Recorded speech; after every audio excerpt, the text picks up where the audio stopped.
जिसमें से हमने डुअल नेचर तो कर लिया, एटम भी कर लिया और न्यूक्लियाई। एटम कंप्लीट कर लिया था ना लास्ट क्लास में? हाँ यस सर, पूरा हो गया था। लास्ट टॉपिक क्या था? वही आयनाइजेशन पोटेंशियल। आयनाइजेशन पोटेंशियल और एक्साइटेशन पोटेंशियल रहा होगा, लाइक राइट? ओके, तो आज का चैप्टर है न्यूक्लियाई।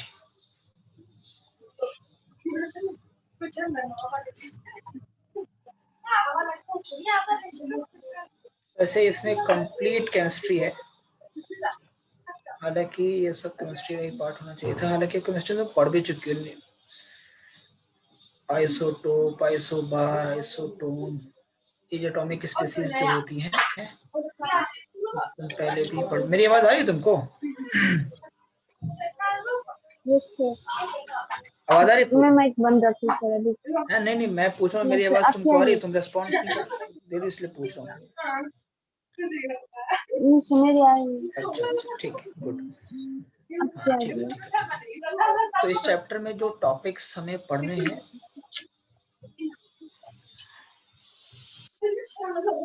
फर्स्ट टॉपिक जो है बेटा वो है composition and size of the nucleus.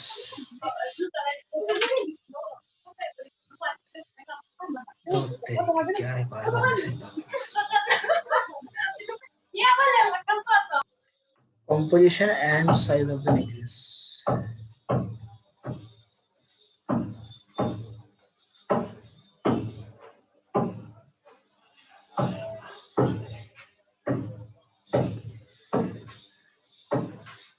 ठीक है, जो दूसरा टॉपिक है वो है न्यूक्लियर फोर्स के बारे में पढ़ना हमको, क्योंकि फोर्स फिजिक्स का टॉपिक है, इस वजह से न्यूक्लियस जो है न्यूक्लियर में फिजिक्स में पढ़ना है। और इसके अंदर हमें 3-4 चीजें पढ़नी है। जो पहला है mass energy relation,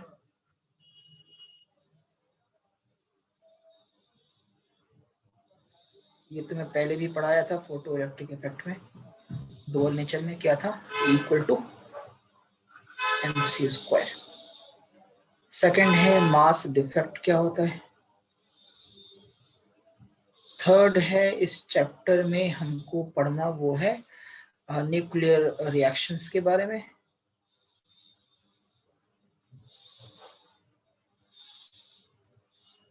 nuclear reactions के बारे में, न्यूक्लियर रिएक्शंस 2 पढ़ने होते हैं हमको, वो है nuclear fission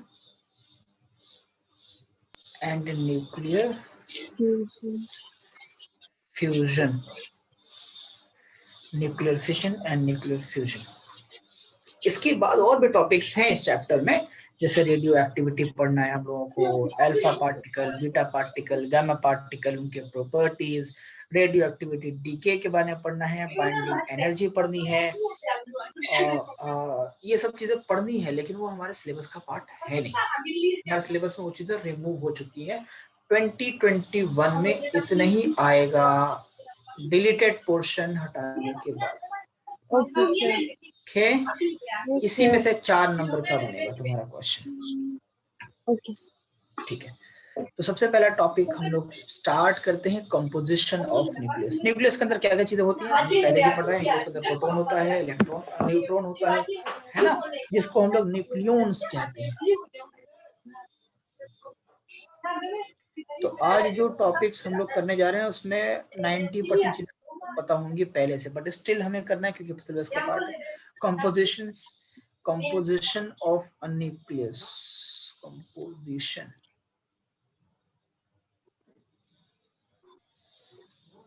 of a nucleus.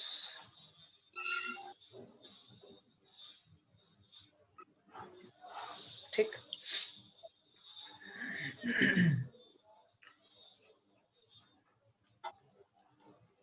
the following terms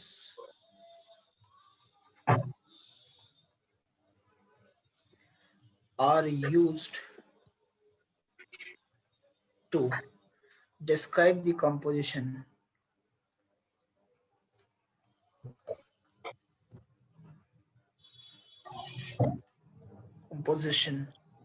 of atomic yes, जो पहला टर्म है इसका नाम है न्यूक्लियस। न्यूक्लियस क्या होता है एडजेस?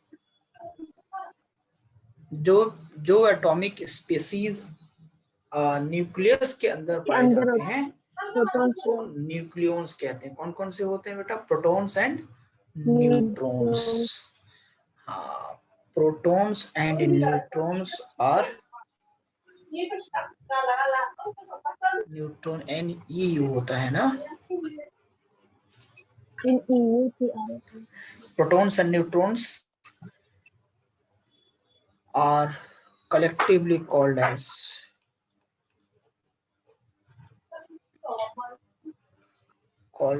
nucleons. ठीक है, they are present inside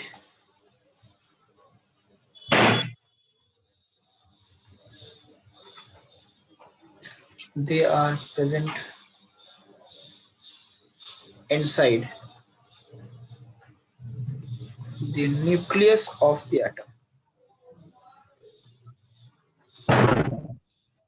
अरे क्या हो रहा है? ये कौन पीट रहा है किसको? नहीं सर, वो रूम में ट्रैक सूट वगैरह निकालने से रूम का फिजिकल का प्रैक्टिकल है उसमें। हैं? उनका फिजिकल का प्रैक्टिकल है सर, तो वो ट्रैक सूट और वो स्पोर्ट्स शू वगैरह निकालने से बंद। अच्छा, तो पीट के। अच्छा, गुड, अच्छा तरीका।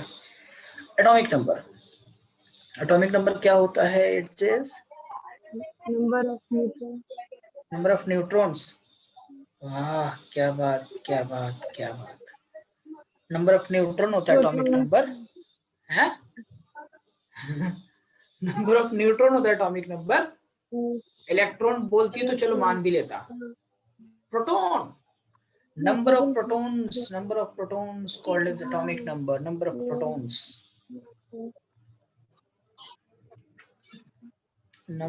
of protons in the nucleus of the atom. Number of protons in the nucleus of the atom called as atomic number. अब क्योंकि अच्छा आपने पढ़ा होगा पहले कि number of electrons number of protons equal होते हैं तो एटॉमिक नंबर उतने ही के बराबर होता है, बट ऐसा है नहीं।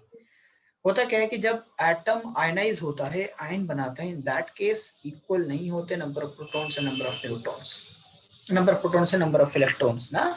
बट न्यूट्रल एटम के अंदर अगर एटम न्यूट्रल है तो नंबर ऑफ इलेक्ट्रॉन और नंबर ऑफ प्रोटॉन ये दोनों इक्वल हो जाते हैं और इन्हीं के इक्वल हो जाता है एटॉमिक नंबर।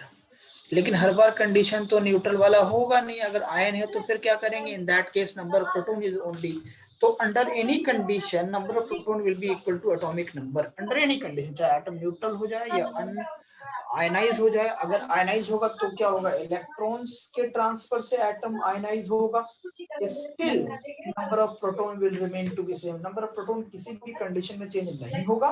जब वो चेंज नहीं होगा तो एटॉमिक नंबर भी चेंज नहीं होना चाहिए। That is why atomic number is said to be number of protons.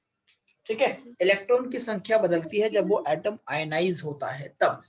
इसलिए number of electron equal to number of proton equal to atomic number कहना हर बार सही नहीं है।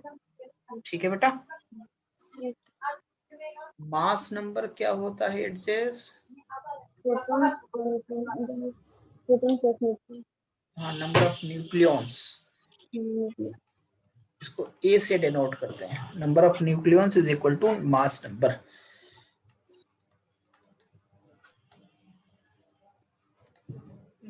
न्यूक्लियॉन्स की स्पेलिंग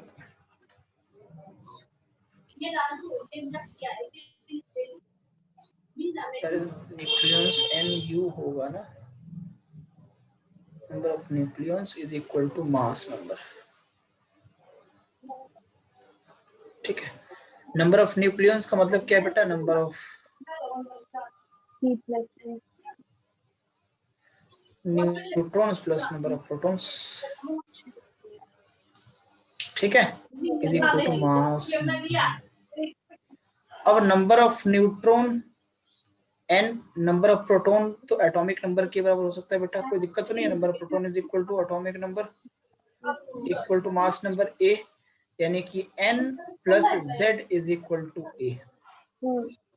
ठीक है, या फिर z इज इक्वल टू आप कह सकते हो a माइनस n। z यानी कि atomic number is equal to mass number minus number of neutrons. नहीं आया समझ में? नहीं आया समझ में ना? नहीं आया ना? आया? अच्छा, okay. तुम भी डिस्कशन में इन्वॉल्व हो? It seems so. Nuclear mass, what is nuclear mass? Mass of the nucleus, simple. ठीक है, the total mass of proton and neutron, the total mass of protons and neutrons, the total mass of protons and neutrons present in the nucleus.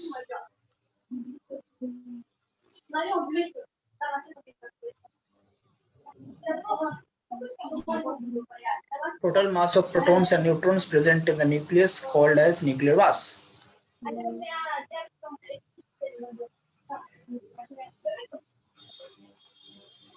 ठीक है, तो mass of proton plus mass of neutron is equal to mass, nuclear mass.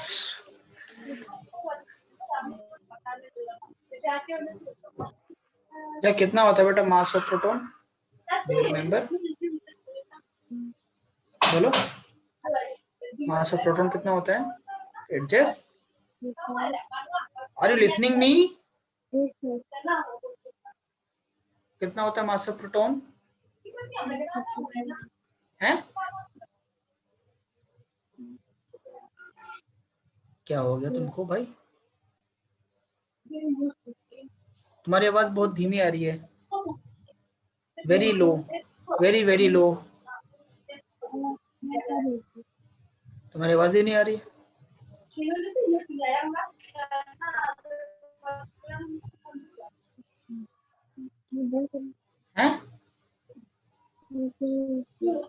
तुम्हारी आवाज नहीं आ रही बेटा, very very low. पता नहीं चला तुम क्या बोल रही हो, ऐसा लग रहा है बस वो यू आर विस्परिंग जस्ट। मुझे समझ में नहीं आया तुम क्या बोल रही हो। I am not able to hear you. Check your mic, check your volume, जो भी है चेक करो और फिर बोलो। I am not able to hear you at all. Noises are coming from your outside, और इसके बाद फिर तुम्हारी आवाज नहीं आ रही है।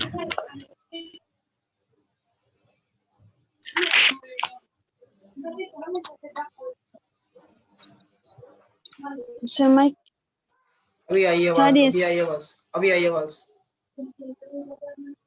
अभी आई आवाज, फिर नहीं आ रही है। यस सर, अभी आई, अभी आई आवाज, अभी आई आवाज। क्या प्रॉब्लम था? माइक ऑफ था? नो सर, माइक तो ऑन था सर। तो फिर आवाज क्यों नहीं आ रही थी? पता नहीं सर, अभी मैंने फिर से वो अच्छा, ईयरफोन से अनप्लग करके। हाँ, अभी हेडफोन तुमने प्लग अनप्लग किया ना? हाँ, तो उस sir. वक्त से तुम्हारा फोन तो दूर होगा, है ना? तो आवाज जो है वो फोन के माइक से आता होगा मेरे ख्याल से, इसलिए दूर था। अभी हेडफोन तुमने कनेक्ट किया प्रॉपर्ली, तो हेडफोन के माइक से भी आवाज आ रही है। Clear, very good. Anyways, I was asking mass of proton कितना होता है? 1.67 into 10 raised to power 20, 27 minus 27. 27, हाँ माइनस 27, Minus बहुत डिफरेंस है। Yes हाँ, sir. बहुत डिफरेंस है। ठीक है, वेरी गुड। और मास ऑफ न्यूट्रॉन कितना होता है? न्यूट्रॉन भी सेम होता है सर। सेम ही होता है, वेरी गुड। ठीक है, चलो, कम से कम इतना तो पता है। हाँ, डी। Next is nuclide. ठीक है, यस सर। देखो क्या होता है कि न्यूक्लियस को जब हम कैरेक्टराइज करते हैं एटॉमिक नंबर, मास नंबर और एटम का सिंबल से, तो इसको सिंपल न्यूक्लियस कहते हैं, सिंपल, ठीक है। Yes, sir. हाँ, it is a specific nucleus,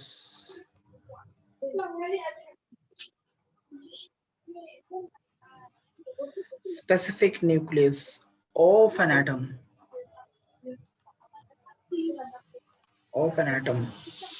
characterized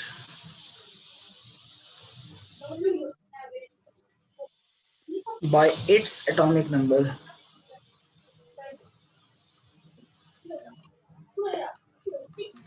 mass number A, ठीक है। Yes, sir. मास नंबर, जैसे मान लो ये कोई एटम है X, इसका एटॉमिक नंबर, मास नंबर ऊपर, एटॉमिक नंबर नीचे, ये लिखने का तरीका है, ठीक है। ये X क्या है, symbol of an element, symbol of N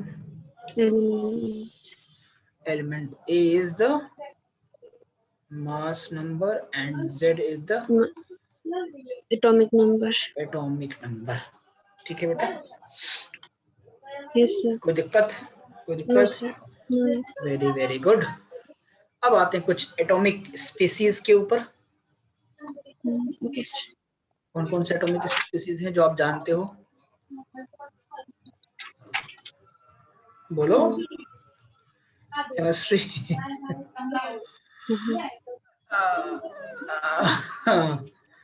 okay, सबसे पहले एटॉमिक स्पीसीज है जिसको, हाँ, आइसोटोप। आइसोटोप बोलो बेटा, आइसोटोप क्या होता है? आइसोटोप वैसे एटॉमिक स्पीसीज को कहते हैं जब same atomic number but different mass number. Simple समझो, आइसोटोप्स हमेशा सेम एलिमेंट के होते हैं। आइसोटोप हमेशा किसके होते हैं? सेम एलिमेंट के होते हैं, ठीक है। मैं लिख देता हूँ,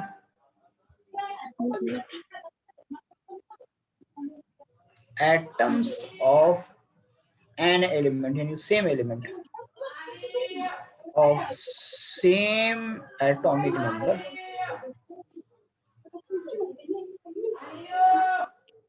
but same atomic number but different mass number, same atomic number but different mass number, क्या कहते हैं हम लोग? कहते हैं आइसोटोप, ठीक है। आइसोटोप्स, ये प्लूरल वर्ड है आइसोटोप्स। तुमने इसको गलत मिस्टेक नहीं पहचान में आया? Isotopes, okay. Examples of isotopes, जैसे मान लो for example hydrogen, atomic number 1, mass number 1। Protium हो गया, ये deuterium, atomic number 1, mass number 2। Tritium, atomic number 1, mass number 3। This is protium, PROTIEUM, protium. Deuterium, DEUTRIUM, tritium, TRITIUM, ठीक है। Deuterium, एक minute, yes गलत लिख दिया क्या मैंने? ड्यूटेरियम, ठीक है। एनीवेज, तो ये है आपका एचओटोप। अच्छा, एचओटोप के एग्जांपल और से बताओ। ऑक्सीजन, मास 16, एटॉमिक नंबर 8। ऑक्सीजन, मास 14, एटॉमिक नंबर 8। ये भी आइसोटोप्स है, ठीक है। जैसे क्लोरीन, मास 35, एटॉमिक नंबर 17। क्लोरीन, मास 37, एटॉमिक नंबर 17। ये भी आइसोटोप्स है ना, ठीक है। कोई दिक्कत? Yes sir. बोलो। Okay, yes sir. Okay, next next next next next है आपका isobar. Isobar, different elements. Isobar, isobar, atoms of different element, हाँ, atoms of different element having same mass number but different atomic number,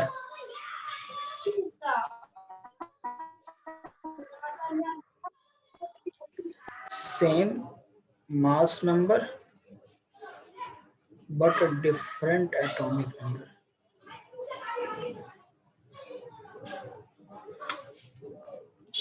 ठीक है, ये होते हैं atoms of different element. ठीक है बेटा, जैसे फॉर एग्जांपल जैसे argon atomic number 18 mass number 40, calcium atomic number 20 mass number 40, जैसे hydrogen atomic number 2 atomic number 3 mass number 1, ये ट्रिटियम होता है। हीलियम का भी आइसोटोप है, एटॉमिक नंबर 3 मास नंबर 2। ठीक है, एटॉमिक नंबर 2 मास नंबर 3, ये भी हो गया आपका आइसोबार। ठीक है बेटा, आइसोबार आपका ये भी हो गया। Oxygen atomic number 14 mass number 8, carbon mass number 14 atomic number 8 6 sorry. ठीक है, ये भी हो गया। Number 3 isotone. आइसोटोन्स क्या होते हैं? दिस बोलो।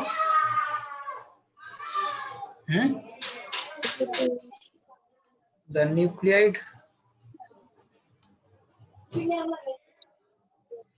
having same number of neutrons.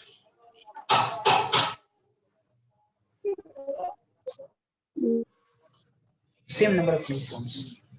Nuclide having same number of neutrons. इसी को आइसोटोन कहते हैं।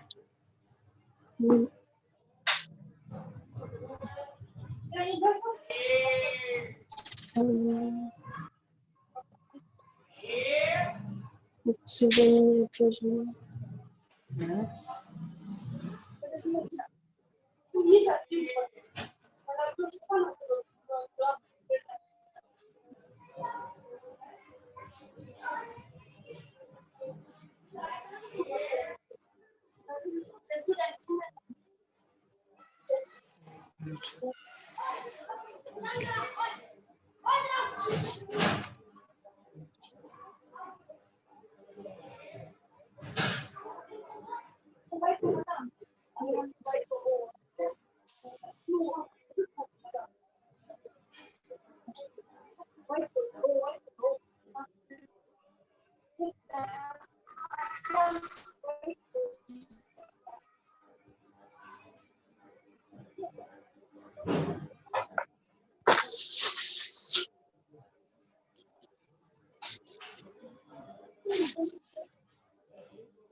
ओके, हाँ ठीक है। तो न्यूट्रॉन्स, हाँ सेम नंबर ऑफ न्यूट्रॉन्स बेटा। तो जैसे देखो for example oxygen atomic number 8 mass number 16।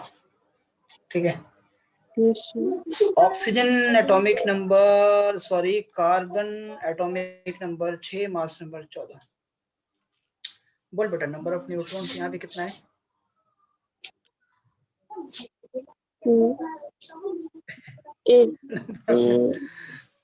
8 है। यहाँ पे नंबर ऑफ न्यूट्रॉन्स कितना है बोलो? 8 है। अच्छा ये हो गया क्या? ये हो गया क्या? आइसोटोन्स। क्या हो गया? आइसोटोन्स। Very good.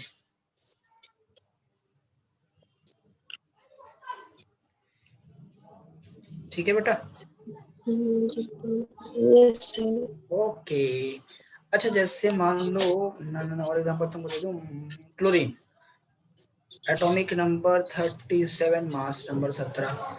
कैल्शियम 20-40 कितने हो जाएंगे? 20 कैल्शियम भी हो जाएगा। ठीक है, पोटेशियम हो जाएगा। Potassium atomic number 19 mass number 39। Calcium भी हो जाएगा। कैल्शियम 20 और 40।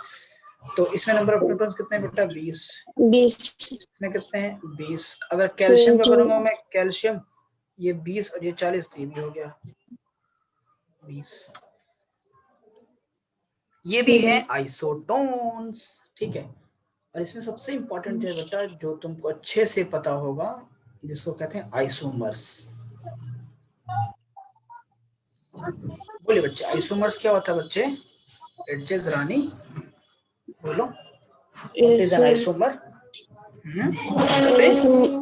हाँ मोलिकुलर हाँ फॉर्मूला जो सेम, हाँ, जिस हम मोलिकुलर फॉर्मूला सेम होता है सर, मतलब molecular same formula number same होता है, और ऑफ एटम्स, हाँ, मॉलिक्यूलर फॉर्मूला सेम होता है, स्ट्रक्चर डिफरेंट मतलब होता है, सेम लेकिन नंबर ऑफ केमिस्ट्री का डेफिनेशन है।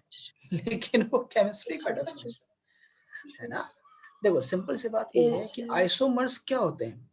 स्ट्रक्चर अलग बनने से क्या कंपाउंड अलग हो गया? नहीं, स्ट्रक्चर अलग बनने से कंपाउंड के नाम बदलते हैं, केमिकल प्रॉपर्टीज नहीं बदलती, है ना। हाँ, ऐसा पॉसिबल है शायद उसके कुछ फिजिकल स्टेट चेंज हो जाए, डिफरेंट एनर्जी स्टेट हो जाए, लेकिन वो कंपाउंड सेम रहेगा, तो उसकी एटॉमिक नंबर, उसका मास नंबर सेम ही रहेगा। जैसे मान लो मेरे पास ये है CH3, ये है CH2, ये है CH2, और यहाँ पे ये CH2, यहाँ भी मान लो CH2, ठीक है, CH3 सॉरी, ओके। अब मैं CH2 को यहाँ लगाऊं या यहाँ जोड़ दूं, एक ही बात है ना, एक ही बात है ना, स्ट्रक्चर बदल गया, लेकिन जो है केमिकल कंपाउंड तो सेम ही रहा ना। इसका मास नंबर चेंज होगा क्या? नहीं होगा। एटॉमिक नंबर चेंज होगा क्या? नहीं होगा। ठीक है, तो nuclei of same atomic number and same mass number, same atomic number, एक मिनट जरा मैं मैसेज कर दूं, एक मिनट से।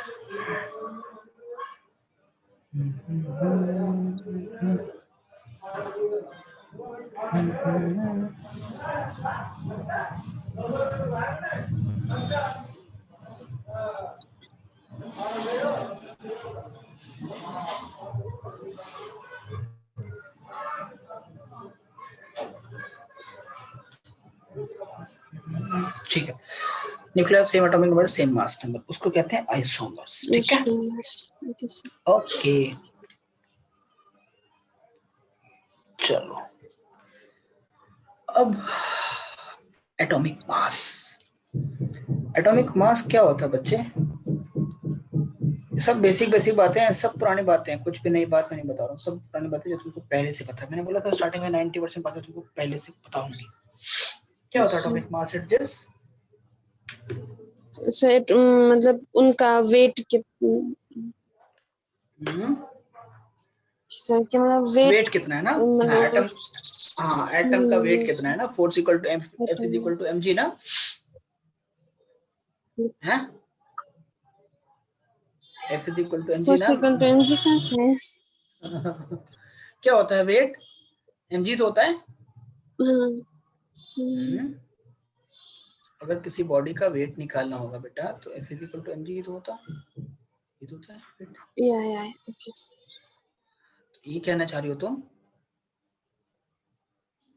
मैं तो वेट मतलब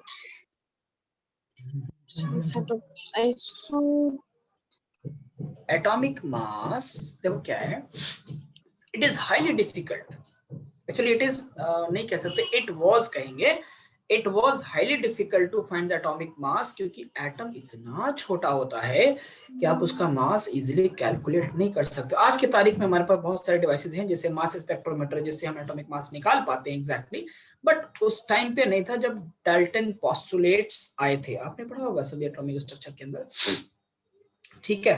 तो उस टाइम पे बहुत मुश्किल था, तो उस टाइम पे कुछ स्टैंडर्ड पैरामीटर्स लिए गए थे, जिसकी बेसिस पे एटॉमिक मास निकाला गया। वो स्टैंडर्ड पैरामीटर कार्बन 12 था, स्टार्टिंग में ऑक्सीजन 16 था, बाद में कार्बन 12 हुआ, और ये बोला गया कि जो कार्बन 12 का मास होता है that is equal to 12 mass atomic mass units. अच्छा, एटॉमिक मास जब कैलकुलेट किया गया तो सारे एक यूनिट बनाना जरूरी है, क्योंकि मास जो है यहाँ पे वो एग्जैक्टली मास ग्राम में नहीं है, यहाँ पे हम कैलकुलेट कर रहे हैं रिलेटिव एटॉमिक मास, यानी कि बेसिकली हम क्या कर रहे हैं कि हमने एक स्टैंडर्ड सेट किया। और अच्छा देखो क्या ना कि स्टैंडर्ड किस बेसिस पे सेट किया, अब हमें एटम का मास निकालना है, तो एटम कोई कंपाउंड बनाएगा तो कितना रेशियो या कितना परसेंट या कितना रेशियो वो उसमें कंट्रीब्यूट करता है, वो उसका मास बताएगा। हमने पढ़ा है law of conservation of mass, law of constant proportion, कि कोई भी कंपाउंड बनने में एक लॉ परसेंटेज बाय मास एक एक कंपोजिशन होता है कंपाउंड के अंदर। हाँ, हर एटम का अपना परसेंटेज क्या बोलते हैं ना, परसेंटेज कंपोजिशन होता है, कितना परसेंट वो बाय मास इन्वॉल्व है उस कंपाउंड के अंदर, राइट। तो दैट इज द बेसिस जिस बेसिस पे हमने एटॉमिक मास निकालने की कोशिश करी। और अगर हमें केमिकल कंपाउंड के बेसिस पे एटॉमिक मास बतानी है तो एक ऐसा स्टैंडर्ड सेट करेंगे जो नियरली सारे एटम से कंपाउंड बनाए। तो स्टार्टिंग में डाल्टन ने सजेस्ट किया ऑक्सीजन 16 O16। अब बहुत से बाद में ऐसे एलिमेंट्स डिस्कवर हुए जिससे ऑक्सीजन रिएक्ट नहीं करता था, तो it was very difficult to find the atomic mass in that case. एक मिनट, शायद somebody is knocking at my door, wait for a second। Yes, sir.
ठीक है, तो मैं क्या बता रहा था, ठीक है। हाँ तो हाँ, और तो ऑक्सीजन जो है वो फेल हो गया, ऑक्सीजन का आइडिया।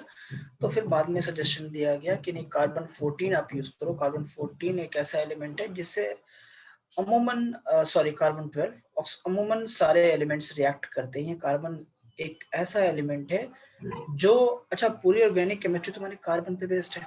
तो आप देखो, आप प्लास्टिक यूज करो, आप लेदर यूज करो, आप कपड़े सिल्क या कॉटन यूज करो, या फिर वुड है, या फिर स्टील है, या फिर क्या बोलते हैं कि वो स्टेनलेस स्टील है, या फिर जो भी है, जितनी भी चीजें हैं ये सभी के सभी जो है वो उसमें कार्बन मिक्स होता है, कार्बन से बनते हैं। तो मोस्ट ऑफ द यूज की चीजें जो तुम्हारी है, तुम्हारे बॉडी के अंदर कार्बन है, तुम खाना खाते हो उसमें कार्बन होता है, तो हर चीज के अंदर तुम्हारे बॉडी के अंदर एनर्जी स्टोरेज ग्लूकोज के फॉर्म में उसमें कार्बन है। तुम कार्बन डाइऑक्साइड गैस रिलीज करते हो, तुम्हारे लंग्स में CO2 होता है, वो भी कार्बन है। तो एवरी हर जगह कार्बन है, कार्बन है, कार्बन। तो कार्बन के सबसे ज्यादा कंपाउंड बनते हैं, इसलिए carbon 12 was considered to be the standard to find that relative atomic mass of the different atoms। ठीक है, different atoms, ठीक है। तो C12 लिख देता हूं मैं, C12 ऐसा लिखो 1 AMU। क्या AMU? It is not Aligarh Muslim University, it is atomic mass unit। atomic mass unit, atomic mass unit। बाद में इसको U भी यूज किया गया, जिसको यूनिफाइड मास कहते हैं। Atomic mass unit is equal to 1/12 into mass of one atom, mass of one atom of carbon 12। 1 AMU is equal to 1/12 the mass of one atom of carbon 12।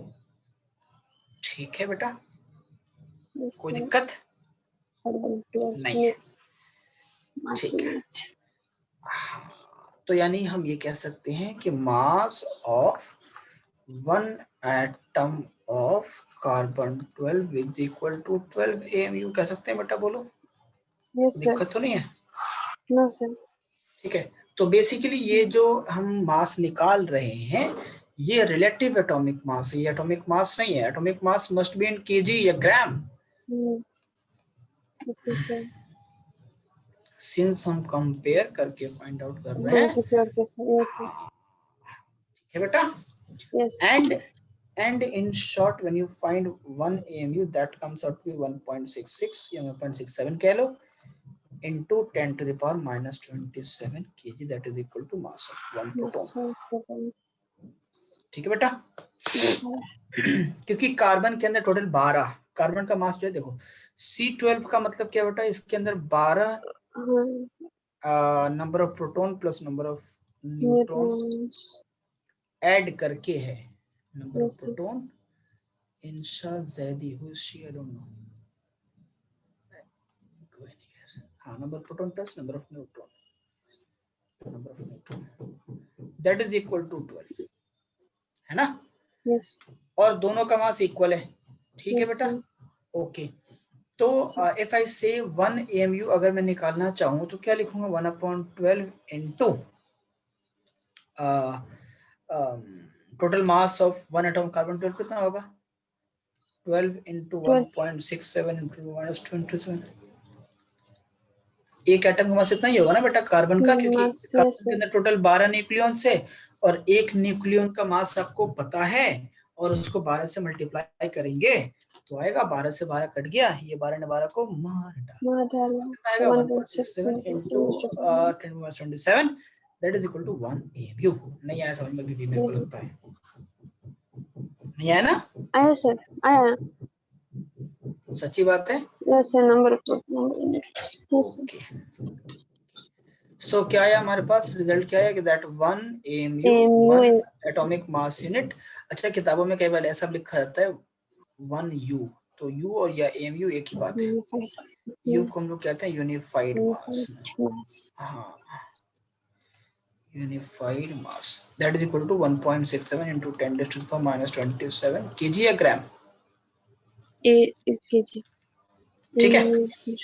अच्छा, electron volt कितना होता है बेटा? 1 electron volt equal to electron 1.6 into 10 to the power। Electron volt is equal to 1.6 into 10 to the power minus 19 joule. Joule. अच्छा, वो याद है तुमको, नहीं तो 1 mega electron volt equal to क्या होगा? अच्छा, मेगा या मिलियन? मेगा या मिलियन? मेगा, दोनों एक ही बात है, मेगा या मिलियन एक ही बात है ना? देखो 1 million is 10 lakh, and 10 lakh equal to 10 to the power 6। 6 हाँ मेगा मेगा भी 10 to the 6 power हाँ 6 है ना, कंफ्यूजन नहीं। 1 मेगा 1 मिलियन एक ही बात है। हाँ, ओके तो 1 मेगा इलेक्ट्रॉन वोल्ट या मिलियन इलेक्ट्रॉन वोल्ट सेम बात है, is equal to 10 to the power 6 electron volt.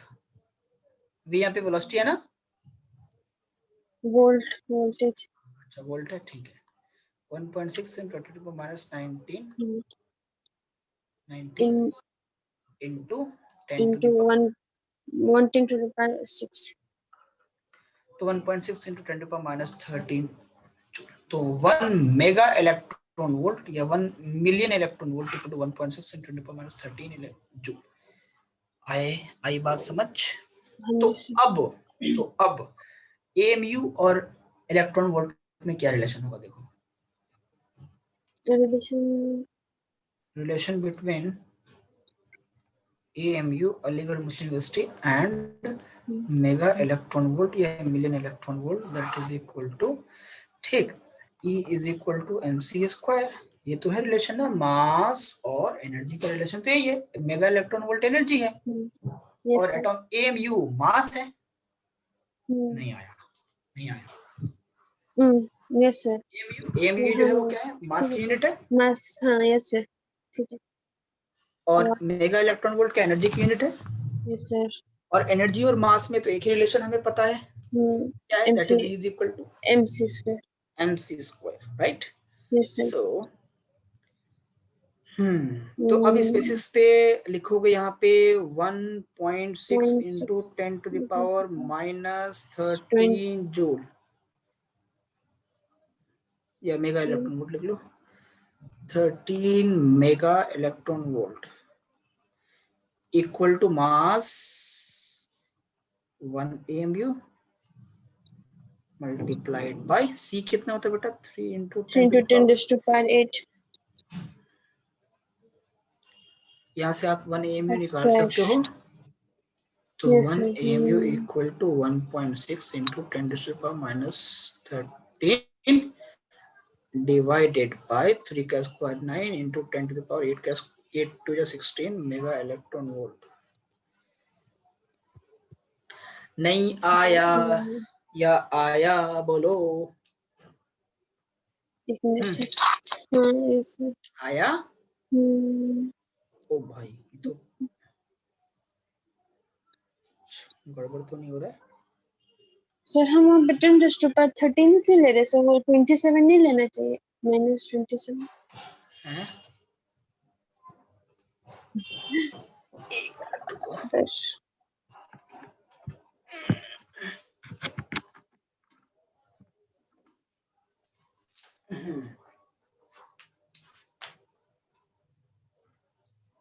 तो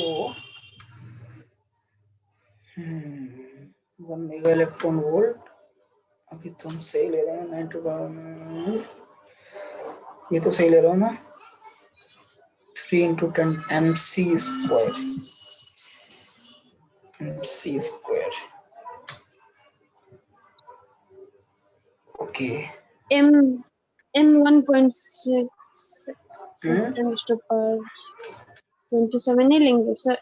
केजी हो जाएगा ना, हमको तो एमयू चाहिए ना, या ये 3 8 to 16 ये नीचे आएगा। अच्छा केजी 16 और यार बहुत बड़ा हो जाएगा फिर तो, ये -29 हो जाएगा। कितना आना चाहिए सर, फिक्स्ड होता है क्या? भाई ये तो फिक्स वैल्यू होती है यार, वो 1, ये फिक्स वैल्यू होती है 1 AMU इज इक्वल टू 931, ये फिक्स वैल्यू होती है। लेकिन ये कैलकुलेशन में क्यों गड़बड़ है, कुछ ना कुछ गड़बड़ है ना।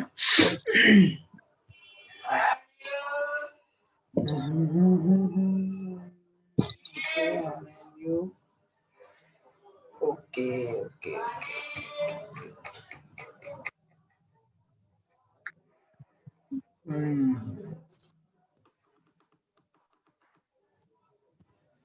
इसको डिवाइड करना पड़ेगा ना 10 to the power 27 से, तब सही आएगा। ठीक है ठीक है ठीक है ठीक है। देखो तो अब क्या है कि 1 AMU जो है ये इक्वल किसके है, 1.67 into 10 to the minus 27 ठीक है, तो इस नंबर को डिवाइड कर दो 1.6 into -27 से, अब आ जाएगा फिर करंट। ठीक है, ठीक है, एडजस्ट नहीं आया समझ? डिवाइड मैं कर दूं डिवाइड, देखो मैं कर देता हूँ डिवाइड, मैं कर देता हूँ डिवाइड। देखो क्यों डिवाइड कर रहे हैं सर हम? क्यों डिवाइड कर रहे हैं ना, ठीक है, वेरी गुड। अब क्या है कि हमने स्टैंडर्ड यूनिट मेंटेन किया ना, देखो energy this much mega electron volt, this is the unit of energy, है ना, kind of unit of energy. Mass की यूनिट केजी होती है, एमयू नहीं होता, केजी होती है। हाँ सर, तो हम यहाँ पे डायरेक्ट वो ले ले तो 1.6 into 10⁻27 वो यहाँ पे लेके फिर 13 वाले से डिवाइड। हाँ वो यहाँ पे ले लेंगे, ठीक है, और जो भी वैल्यू आएगा that will be equal to 1 AMU. ठीक है, तो अब करोगे तो क्या होगा, देखो 1.6 into 10⁻29 हो जाएगा ये, है ना, अपॉन 9 और इंटू 1.67 into 10⁻27। अब ये कटेगा तो उसके बाद -2, ठीक है, डेसिमल हटाओगे, ऊपर में 2 0, नीचे में कितना 0 होगा, 1 0 कर लेना, इसको आएगा उतना ही, ठीक है सर, ठीक है, ओके। एनीवेज, तो ये सिंपल है, या तो एक काम करो, इसको खत्म करो, पूरे को काट खल्लास करो और लिखो simple 1 AMU equal to 931 mega electron. थक गई पढ़ते पढ़ते, है ना, बहुत पढ़ लिया ना। जब थक जाते हैं ना तभी ना वो क्या कहते हैं ना, उसको अंगड़ाई लेते हैं, न्यूक्लियर साइज, यौन करते हैं, यौन, न्यूक्लियर साइज, न्यूक्लियस की साइज क्या होती है? अच्छा, न्यूक्लियस की साइज किस फॉर्म में हम मेजर कर सकते हैं या कैलकुलेट कर सकते हैं? उसके रेडियस से कैलकुलेट कर सकते हैं ना बेटा? न्यूक्लियस के रेडियस से। हाँ, तो एक्सपेरिमेंटल ऑब्जर्वेशन से ये हमें मिला है result, by experiment we get the result that कि वॉल्यूम ऑफ न्यूक्लियस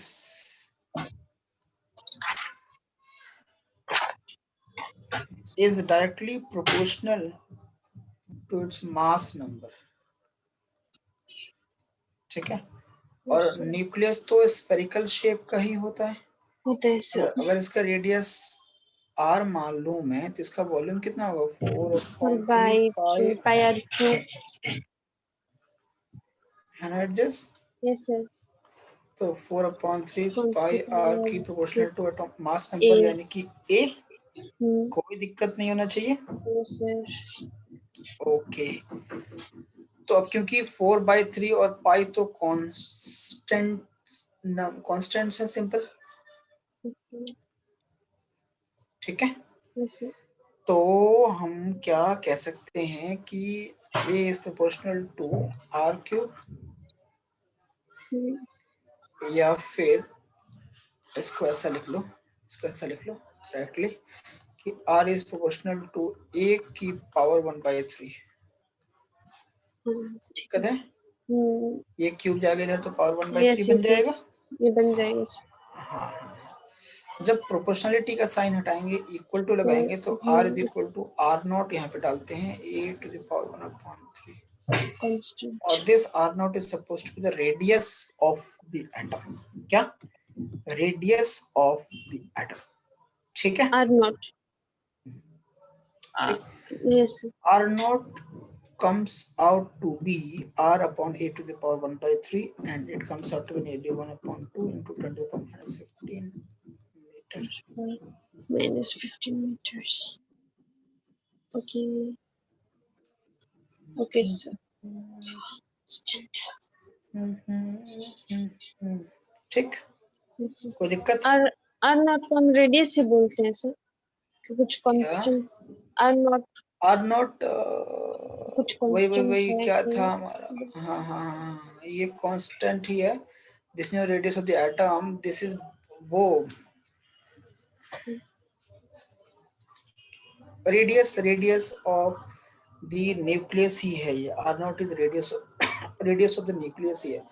अब ये जैसे जैसे आप सिंपल सी बात ये समझो कि अगर number of nucleons in the nucleus will change, ये प्रोटॉन एंड न्यूट्रॉन है, if number of protons and number of neutron will change, let us suppose if you talk about hydrogen atom, hydrogen nucleus and sodium nucleus, hydrogen having atomic number 1, so it is having 1 proton in the nucleus, and sodium having atomic number 23, mass number 23, so it will be having 23 protons in 11 protons and 12 neutrons inside the nucleus. So if the mass number will change, corresponding to which the size of the nucleus will change, huh?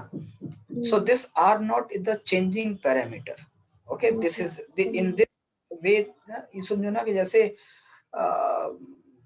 Dependence, जैसे medium dependence चीजें नहीं होती, जैसे for example तुम्हारी epsilon not या जो भी है म्यू नॉट है, ये सभी मीडियम डिपेंडेंट चीजें, तो वैसे साइज डिपेंडेंट आर नॉट है। न्यूक्लियॉन्स का साइज चेंज होगा तो वो चेंज होगा। ओके, न्यूक्लियर डेंसिटी निकालने को भी आया है। न्यूक्लियर डेंसिटी क्या होती है? Simple density equal to mass upon volume, पढ़ा है ना हमने? हाँ, mass of nucleus upon volume. हाँ, तो density of nucleus equal to the mass of nucleus upon volume of the nucleus. ठीक है, मास कैसे निकालेंगे? P प्लस मास तो है मास प्रोटॉन प्लस में, हाँ, mass of one nucleus 1.6 into 2 into mass number, है ना बेटा? नहीं है समझ में? एक न्यूक्लियन का मास यानी एक प्रोटॉन या एक न्यूट्रॉन का mass into the mass number, हाँ okay sir.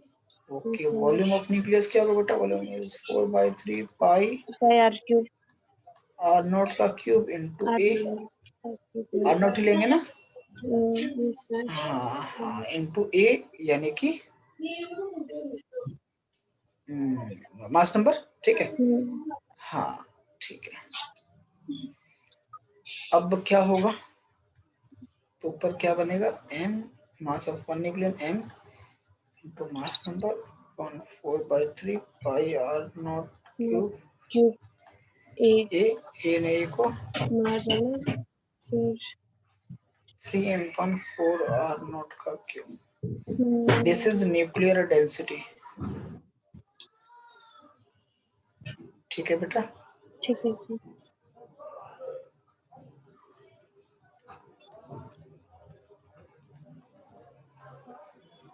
This is nuclear density। कोई दिक्कत? No sir. ओके, एक क्वेश्चन दे दूं, आप होमवर्क में सॉल्व करोगे? ये सर डेंसिटी नहीं, अब तक जो पढ़ा है वो। Classify the following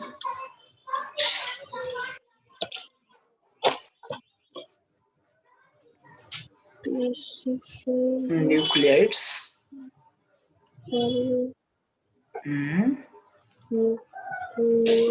into isotones. इनमें से कौन सा आइसोटोन्स है? आइसोटोन्स एंड ईएस। यार राइटिंग पता नहीं क्यों अच्छी नहीं हो रही। Isotones,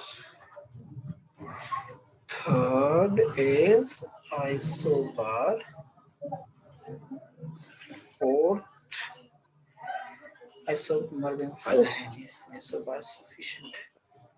isotones, isotone, isotope, isobar 6, 12 और helium S2 3, Hg mercury Ca198 और 3 और 1 हाइड्रोजन, गोल्ड 197, 79 एंड कार्बन 14। अच्छा, इनमें से कौन सा आइसोटोप है, कौन सा आइसोबार है, कौन सा आइसोमर है। एंड ये तो हो गया ए पार्ट। इसका बी पार्ट क्या है? It just that how does the size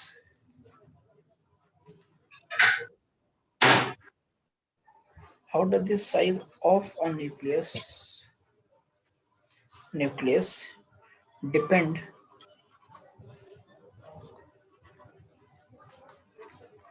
upon its mass number?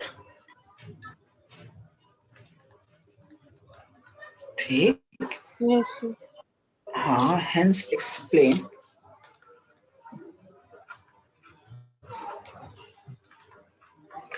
How does the size why of a nucleus depend upon its mass number? hence explain why the density of nuclear matter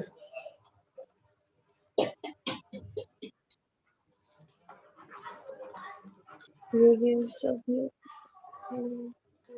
nuclear matter should be independent of the size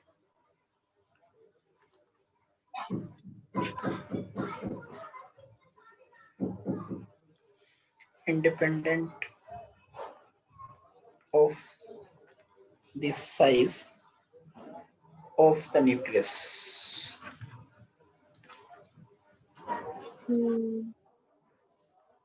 ठीक है बेटा। ये आया था CBSE 2019। ये कल solve करके रखोगे, बना के रखोगे? पक्की बात है? बिलीव करूं? Yes, sir. Density of nucleus should be independent of the size of the nucleus. हाँ बेटा। Explain why the density of nuclear matter should be independent of the size of the nucleus। उसके तो formula में ए है नहीं sir. हाँ exactly. ठीक है, तो आप ये करके रखोगे, ये करके रखोगे। Okay sir. ठीक है, आई एम ट्रस्टिंग यू कि बना के रखोगे, मैं सॉल्व इसलिए नहीं कर रहा हूँ। Okay sir. हाँ, please make sure that should be maintained, trust. Yes sir. चलो चलो ठीक है, ठीक है, ठीक। आज इतने ही रहने देते हैं, बाकी कल पढ़ेंगे फिर। Okay sir. इसके अंदर मेन अभी वो रह गया है बस, क्या बोलते हैं कि मास डिफेक्ट वगैरह रह गया है, और डिस्कवरी ऑफ न्यूट्रॉन भी पूछा हुआ है। बस ये दो चीजें रह गई, इसके बाद चैप्टर खत्म। ठीक है, चलो। फ्यूजन फिर खत्म। हाँ, फ्यूजन वगैरह। ठीक है, ठीक है जस्ट। Yes sir. और देखो मैं इसको यहाँ से वहाँ शिफ्ट कर सकता हूँ। अरे यार गायब भी हो गया, तो चला गया ये।